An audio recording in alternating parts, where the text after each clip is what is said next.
So your firm has the following demand and total cost equations. 250 minus 0.515Q, total cost, blah, blah, blah. What would be your optimal quantity and price? Even though I know this is chapter 12 stuff, which is the firms with market power, this individual firm has a demand equation that is downward sloping, because I can see it's not just, again, for an individual competitive firm, their demand curve was just whatever the price was. So whatever that particular price is, people are not willing to pay anything other than whatever that price is. But I see here that I've got a demand equation that's related to quantity.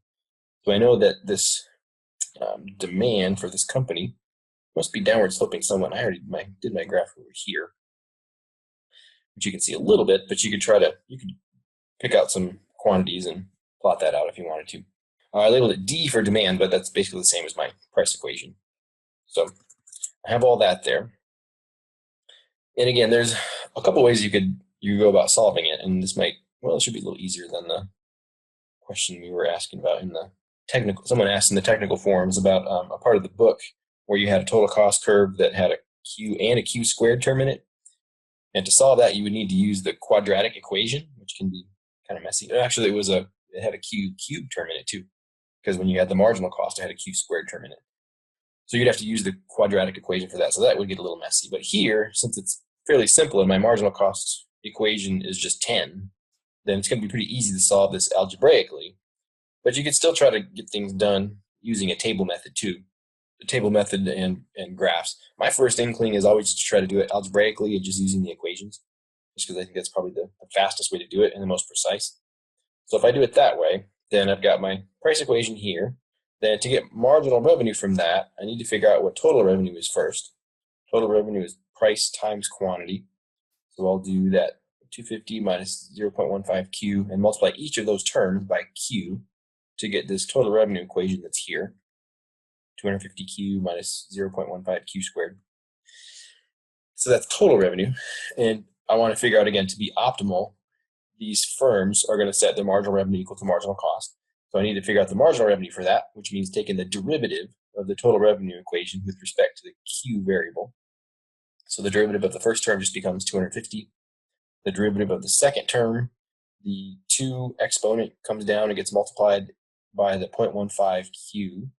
So you get 250 minus 0.3Q as the marginal revenue equation. And so then I went ahead here in my table and made a column of that using that equation, 250 minus 0.3Q. And you could go ahead and just graph those two, and you get a picture that will look something like, well, I've got my curves in here already, but you can see the blue line is my demand or my price line. The red line is my marginal revenue line. So I want to set marginal revenue equal to marginal cost, like I say here. So if this is my total cost equation, then my marginal cost will be the derivative of total cost with respect to Q. And there's only one Q term in here, just a plus 10Q. So the derivative of that term is just equal to 10. So I actually made a marginal cost column of just a bunch of 10s. And I put that in my little picture here too, the green line. The way you solve these problems is you first are going to figure out what the optimal quantity is. So you have to set marginal revenue equal to marginal cost to be optimal, to be profit maximizing. And doing that, the first thing that ends up coming out of that equality is a value for Q, the optimal Q. So I've got marginal revenue equal marginal cost, so 250 minus 0.03Q equals 10. So if I solve for that, subtract the 10 off of both sides, 250 becomes 240. Add the 0.03Q to the other side to make it positive. Divide 240 by 0.3, which I did kind of in this in the equation in this cell B13. So the optimal quantity is 800, and I can see that a couple ways. Well, I've solved it algebraically here. In my little table here, if I look at again, I've got my column of marginal revenue here that I constructed from that equation. I've got all these 10s here for the marginal cost. And so I can see that at this quantity of 800, well, there's equality here between the marginal revenue and the marginal cost. And in the other spot, there's not equality between those two. But there at 800, the marginal revenue and the marginal cost are the same. And I could also look at the picture. It's a little harder to do, but it kind of lucked out by the way that the axes were labeled here. But I can see that the marginal cost, the green line, and the marginal revenue, the reddish line, do intersect right at 800, a quantity of 800. And you could kind of hover over the lines if you wanted to, and it gives you a little notation underneath where your cursor is hovering to tell you what the value of that point is. So on the MC line, it's a value of 800 on the x-axis, the value of 10 on the y. So I can kind of see it either way, any way that I look at it, either the graph or the table or the equation. I'm all getting that 800 is the optimal quantity. And then figuring out the price from that with these non-competitive firms, these firms with market power, they know they want to set a price, they know they want to set a quantity of 800 units. And the question then becomes, what price are they going to set? What's the optimal price that they want to set? Well, the optimal price is just the price that allows them to sell that optimal quantity. So again, they know that, if you remember, I don't know how far back this was, when we had pictures of the total revenue line, and we had pictures of the total cost curve, and that had a little bit of an S shape to it. And the way we figured out where we were profit maximizing was figuring out the quantity first. And we want to figure out where that quantity is that had the biggest gap between the total revenue line and where the total cost line kind of had that curvature to it. So when we're figuring out what's the optimal quantity and price, well, the optimal quantity is really what I'm interested in, because that's going to tell me where I'm making the most profit. And so when I'm figuring out what's the optimal price, it's really just, well, what price is associated with that quantity of 800? What price is associated with that optimal quantity? And that'll end up being the optimal price, because that price gives me the optimal quantity that I want.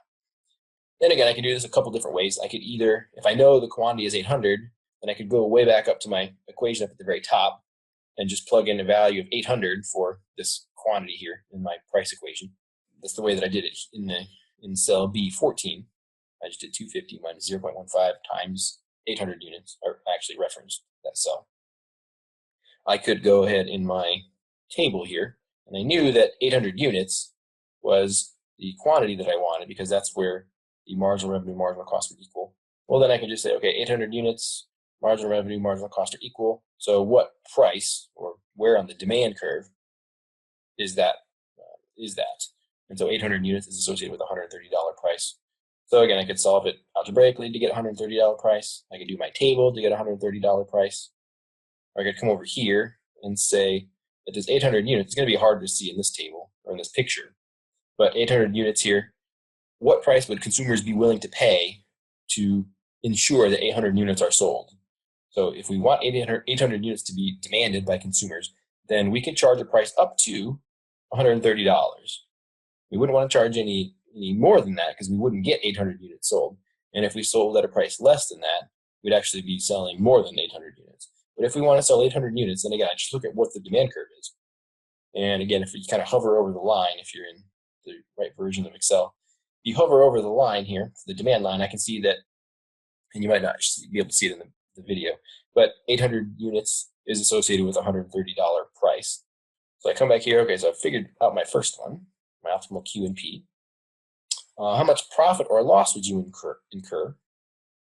Again, a couple different ways you could figure this out. You could figure out what the total revenue is and what the total cost is, and then subtract the two. I already have my total revenue equation here, so I can just plug in the 800 units into my total revenue equation to figure out that I get this $104,000 of total revenue. I have my total cost equation here too, so I could do 25,000 plus 10 times 800 and get a total cost of $33,000, and just subtract them to get the profit. So again, you could make a table too. Like you could have a total revenue column and a total cost column based on those equations, and you could figure out the total revenue and you can make a profit column too if you want, and just figure out all those things for different values of these quantities that you have in your table. You could do it like that.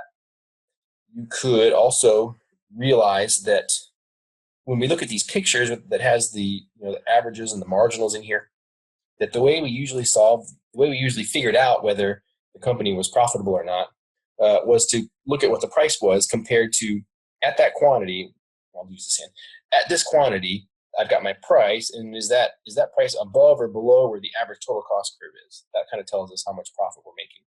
I can figure out the average total cost pretty easily. If I know this is the total cost here, then the average total cost is just dividing each of these terms by Q. So I come down here, I see that the average total cost is 25,000 divided by Q plus 10Q divided by 2, which is just equal to 10. So I could go ahead and make an average total cost column using that equation. And I could make my picture here. And so that's my purple line. My purple line is the average total cost. And I can certainly see that the price that I'm charging of $130 is quite a bit above what the average total cost of $41.25 that's associated with 800 units. So I can certainly see that I'm making quite a bit of profit here. And I could go back over here and say that, well, again, I know that I'm charging a price of $130, and I could figure out what the average total cost is. If I plug in a value of 800 for this Q, then I would get, again, I would get this average total cost of $41.25. So then I could say, well, I'm selling for $130. My average total cost is $41.25. So the gap between those two is $88.75. So this little profit margin here, the difference between the price and the average total cost. So that's the profit margin per unit. And I know that I'm selling 800 units, and I'm earning this profit margin of $88.75 on each unit. So if you multiply those two, then you get $71,000 of total profit. If you did a total revenue column and a total cost column, and then a profit column, you'd set it up as the difference between those two, then you'd see these different levels of profit, and eventually at the 800 units, you'd see that the total profit was $71,000 also. So again, a couple different ways you can tackle each of these types of questions. Find the learner index or the markup. Learner index was always the price that you're charging minus the marginal cost. I should have kind of specified here. Learner index is the price minus marginal cost divided by the price again. Learner index was, again, essentially the markup relative to what the price you're charging. So you had this pretty big gap between the price and marginal cost, at least. I would have an even bigger gap, actually, between the price and the marginal cost, which is way down here at 10 units, or $10, sorry. We're charging a price of $130, subtracting off the $10 of marginal cost, and dividing that by the price gives you a pretty big learner index. In the competitive case, if you remember, the price was always equal to the marginal cost. So the learner index, if you were to calculate the learner index for a perfectly competitive firm, well, the price and marginal cost are equal to each other.